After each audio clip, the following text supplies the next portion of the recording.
Safe and sound at home again, let the waters roar, Jack. Safe and sound at home again, let the waters roar, Jack. Long we've tossed on the rolling main, now we're safe ashore, Jack. Don't forget your old shipmate, rolly, rolly, rolly, rolly, ride-o.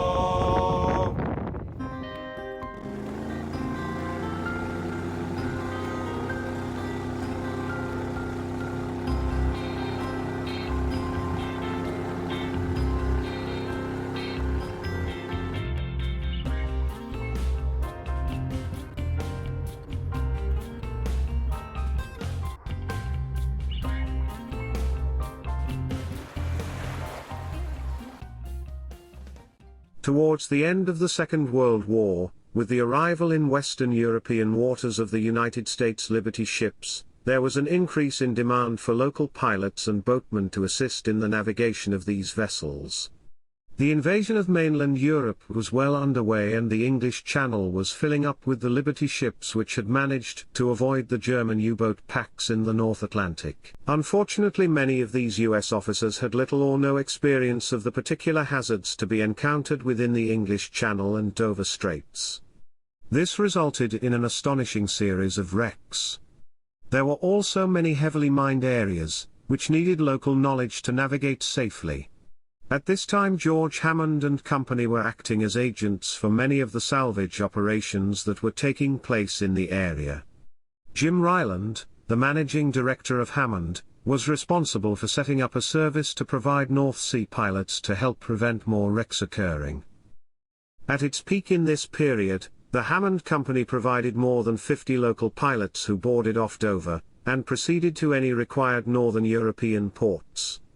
Hammond was understandably proud of its pilotage service, and the expertise of the local boatmen it employed, who were capable of dealing with any kind of vessel in any weather conditions.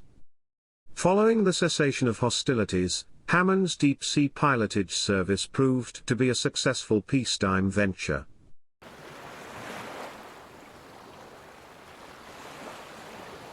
Deep-sea pilots are former ship's captains, with an extensive knowledge of the English Channel and the North Sea, and an unrivaled experience in handling many different types and size of vessels in challenging traffic situations and weather condition. All deep-sea pilots have at least 5 years command experience to offer to the ship's owners and operators. They guarantee a safe passage through some of the most congested shipping lanes in the world. A deep-sea pilot will optimize the ship's passage plan to maintain tight schedule, and an accurate ETA to the next port of call. Securing the services of a deep-sea pilot is not compulsory. Ships avail themselves of deep-sea pilots on voluntary basis.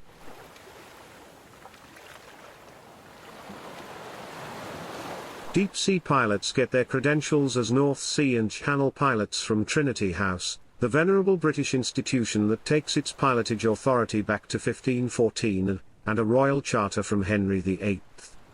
Under that charter, Trinity House was given responsibility for all pilots in British waters. The 1987's Pilotage Act saw Trinity House passing its district pilotage responsibilities to the various local harbour authorities. Ensuring the continuance of one of its oldest duties, Trinity House is now a licensing authority for deep-sea pilots, of whom there are currently only about 50. Trinity House deep-sea pilots are licensed for the areas highlighted in pink on this map. They must attend an interview each year to renew their pilotage license, to confirm the validity of their ENG1 medical certificates, and to demonstrate their awareness of changing to navigation and reporting requirements in the areas covered by their license. Each pilot is required to have an electronic chart system employing either vector or raster charts, which have been corrected up to date. Also required are various digital publications including Admiralty Total Tide and Admiralty Digital Radio Signals, a complete list of T&P notices and all navigational warnings in force. Monthly returns giving details of the vessels piloted and their passages must be uploaded to the Trinity House website. Vessels entering the English Channel will frequently board their deep-sea pilot at either Brixham or Cherbourg, but depending on vessel's schedule and travel time required, the pilot can board at any European port. Deep-sea pilots will normally remain on board throughout the vessel's North European rotation, disembarking at Brixham outbound. The only exception is for those vessels proceeding to the Baltic, where the pilot will disembark at the Skaw. This is because of the Baltic North Sea deep-sea pilotage demarcation line rule, where North Sea deep-sea pilots are not permitted to undertake pilotage within the Baltic, and Baltic deep-sea pilots are not permitted to work in the North Sea. Boarding and landing a ship by pilot ladder is the most dangerous task undertaken by a deep-sea pilot. When a pilot ladder is not used properly, a routine procedure can turn into a critical hazard, causing serious injuries and fatalities. Both IMO and SOLAS establish regulations and guidance on proper construction, maintenance and rigging of the pilot ladder, but despite that, many accidents still occur. 5 pilots have sadly lost their lives in recent years. Although it's not compulsory, the International Maritime Organization Resolution A1080/28, and the European Community Council Directive 79/115/EEC, both recommend use of adequately qualified deep-sea pilots for the North Sea, English Channel, and Skagerrak. Vessels using the services of deep-sea pilots include bulk carriers, car carriers, container vessels, cruise ships and very large tankers with draft in excess of 22 meters. The majority of these vessels are operated and/or owned by Far East shipping companies, in particular Japanese, Korean, and Taiwanese. Most vessels will have Filipino or Indian crews, but occasionally some ships will be manned by Chinese, Korean, Russian, Bulgarian, Romanian, Greek, American and Croatian crews. Additional safety, awareness of surroundings, ability to choose the safest course, collision avoidance skills, familiarity with congested waters and VTS reporting schemes, are amongst the various benefits of employing a deep-sea pilot. During the passages between ports, the presence of the deep-sea pilot will relieve the bridge team members from the anxiety and distress that might reasonably be expected due to increased workload in a busy and complex navigational environment such as the North Sea, the English Channel, and the Skagerrak. The master and his officers will be able to rest or prepare for the next port, confident that the deep-sea pilot is well rested, he has deep-sea command experience, he's a very competent bridge team member, and highly experienced in deep-sea navigation and local reporting requirements. The pilot has the local knowledge to plan the safest and most direct routes, therefore saving time, fuel and charter rates. These savings can often cover the cost for the deep-sea pilotage service, particularly when the bunker fuel price is high. This clip shows the GPS traces of 24 hours worth of shipping as it passes through the channel. Streams of northeast-bound ships pass near the French coast, and those traveling southwest-bound are restricted to the English coastline. In between, countless ferries dodge across the strait. The channel is one of the busiest international waterways in the world. More than 400 commercial vessels go across the strait on daily basis. Also, many fishing vessels, pleasure crafts, and even swimmers can be regularly encountered in these waters. The numerous wrecks on the seabed are testament to the channel's importance as a trade route. One of the busiest shipping channels in the world, with high volumes of large commercial cargo vessels, tankers, fishing vessels and cross-channel passenger ferries, the Dover Strait forms part of the first IMO-approved traffic separation scheme in the world. The English Channel is a funnel-shaped shelf sea, where the commercial navigation is restricted by a series of shallow banks which lie northeast and southwest in mid-channel. Along these shoals, strong tidal streams with spring rates to up to 4 knots are often encountered.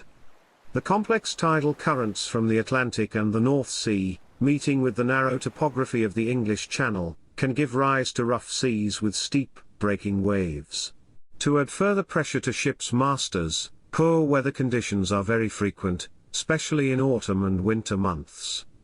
Weather conditions in the strait are subject to rapid change. The visibility is often poor, changing quickly to dense fog, even in strong or gale force winds which can last for several days. On the 11th of January 1971, the Panamanian tanker Texaco Caribbean was on a ballast voyage from the Netherlands to Trinidad when she was struck by the 12,000-ton Peruvian freighter Paracas in thick fog. The latter ignored the shipping lanes of Dover Straits and took the shorter way along the English coast. The Texaco Caribbean exploded, split in two and sank, releasing 600 tons of bunker. 8 sailors lost their lives in the incident and 22 were rescued. The British coastal authorities placed 3 vertical green lights on site to warn other ships of the presence of the wreck. However, the following day the West German freighter Brandenburg hit the Texaco Caribbean, and sank a few minutes later. Lifeboats did not have the time to arrive. Only 11 out of 32 crew members were rescued by local fishing boats. The bodies of 7 crew members were found and 14 remained missing. A light ship and 5 light buoys were added on site, but on the 27th of February, the Greek vessel Niki, sailing from Dunkirk to Alexandria, ignored the warnings and collided with the submerged wrecks. The tanker Hebris was in the area at the same time. The crew saw the Niki sinking and sent radio messages. The Hebris came closer as people were seen at sea, but when she arrived on site there was nobody left. The Niki went down with her entire crew of 22. A total of 51 persons lost their life in the pileup. On the 5th of December 2012, the Bahamas-registered vehicle carrier Baltic Ace collided with the Cyprus-registered feeder container vessel Corvus J within the Nordhinder Junction area of the southern North Sea. At the time of the collision, the Corvus J was en route to Steenbank Pilot Station, and the Baltic Ace had just left Wondola Pilot Station. The severity of the collision resulted in structural damage to both vessels. Unfortunately, the damage sustained by the Baltic Ace resulted in catastrophic hull plating breach, causing the vessel to sink within 15 minutes after impact. Despite an immediate evacuation from the vessel being initiated, of the 24 crew on board only 13 were rescued, 8 recovered deceased and 3 remain missing, presumed deceased. More recently, on the 1st of July 2017, 2 Hong Kong-registered vessels, the bulk carrier Haoyang Endeavour and the oil tanker Sea Frontier, collided in the Dover Strait approximately 5 nautical miles to the west of Sandetti Bank.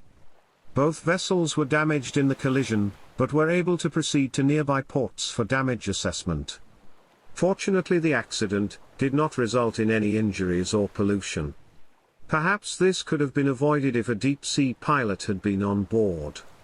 Despite all the training and the technical improvements of the navigation aids, accidents will continue to happen, and most probably there is no substitute for an additional pair of experienced eyes on the bridge. The practice of following predetermined routes for shipping originated in 1898, and was adopted, for reasons of safety, by shipping companies operating passenger ships across the North Atlantic.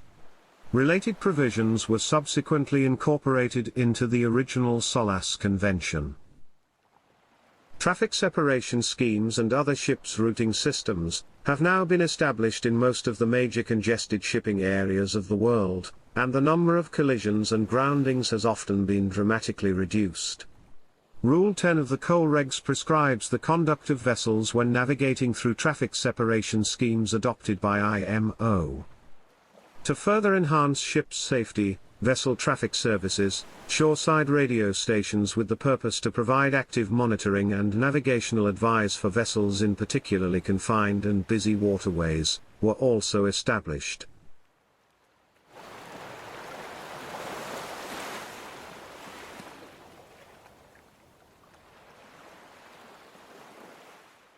The passage plan starts to take its form when I first get notified of my next assignment. Generally speaking, I receive a phone call or an email a few days before I'm due to join a ship. I then start to research the internet for additional information about the ship. Things like ship's particulars and maneuvering characteristics. Then it's time to download the Admiralty Notices to Mariners for all my charts and publications, just to make sure they're all up to date. Once I've done that, I will plot the waypoints for the intended passage on all my charts. On the last day at home, I will check for the latest navigational warnings and weather forecast for the next couple of days. Once on board, I will meet with the captain on the bridge and exchange information about the ship, passage, intended speed and ETA to the next port. Then I will take the con. While at the con, you have to put in practice what you've planned, thinking ahead all the time. You've got to constantly calculating where the ship will be in relation to the other ships and surroundings in the next 45 minutes, 1 hour. Sometimes heavy traffic can force you to walk down to fire cables clearance, so you always have to expect the unexpected.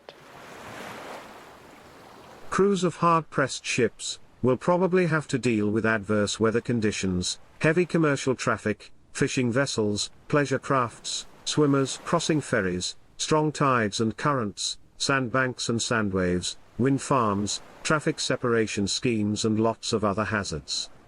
Accidents, unfortunately, will continue to happen, but to mitigate them and to greatly increase safety at sea, deep-sea pilots are available to provide expert advice and assistance.